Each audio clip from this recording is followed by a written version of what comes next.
Hey guys, welcome to my channel. And आज हम topic discuss करेंगे एक्सप्लिसिट और इम्प्लिसिट कॉस्ट क्या होती हैं। Explicit cost are those cost that involve an actual payments to other parties. Explicit cost वो cost होती हैं जहाँ पे हमें एक्चुअली में पेमेंट करनी होती है अन्य पार्टी को। Therefore, an explicit cost is the monetary payment made by a firm for a use of an input owned or controlled by others. हमें एक मॉनेटरी पेमेंट करनी पड़ती है।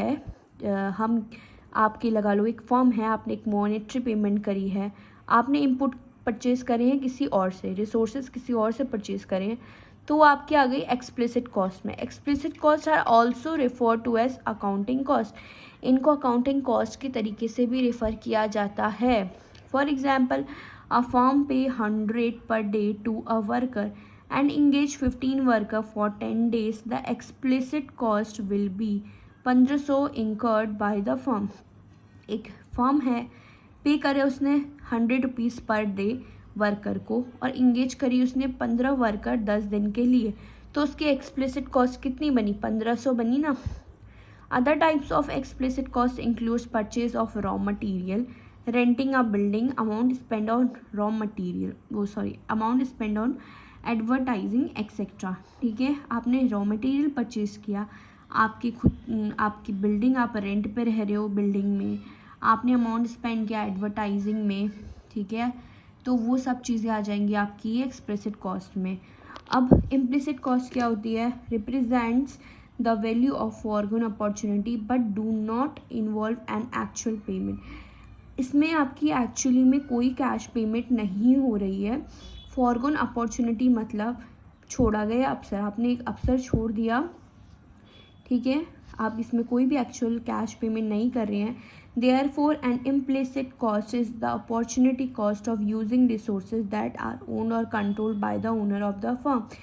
इम्प्लिसिट कॉस्ट एक ऐसी अपॉर्चुनिटी कॉस्ट होती है जिसके जो रिसोर्सेज हैं वो सारी चीज़ें एक फर्म का ओनर ओन कर रहा है। ठीक है, इसमें फर्म का ओनर ओन नहीं कर रहा था, आपको किसी और से लेना पड़ रहा था इनपुट रॉ मटेरियल। इसमें उसके पास खुद के पास ये चीज़ें पड़ी अवेलेबल हैं। ठीक है, implicit cost are just as important as explicit cost but sometimes neglected because they are not as obvious. ठीक है, इम्प्लिसिट कॉस्ट भी उतनी ही इम्पॉर्टेंट होती है जितनी कि एक्सप्लिसिट कॉस्ट होती हैं, बट उसको नेग्लेक्ट किया जाता है क्योंकि वो ऑब्वियस नहीं है।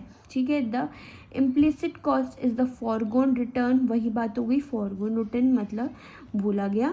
The owner of the firm could have received had they their own resources in their best alternative use rather than using the resources of their own firm production। उसके जो resources हैं, इसमें ये चेक करता है form का owner कि अच्छे से यूज़ हो रहे हैं या नहीं हो रहे हैं, उनका कोई वेस्ट तो नहीं कर रहा है।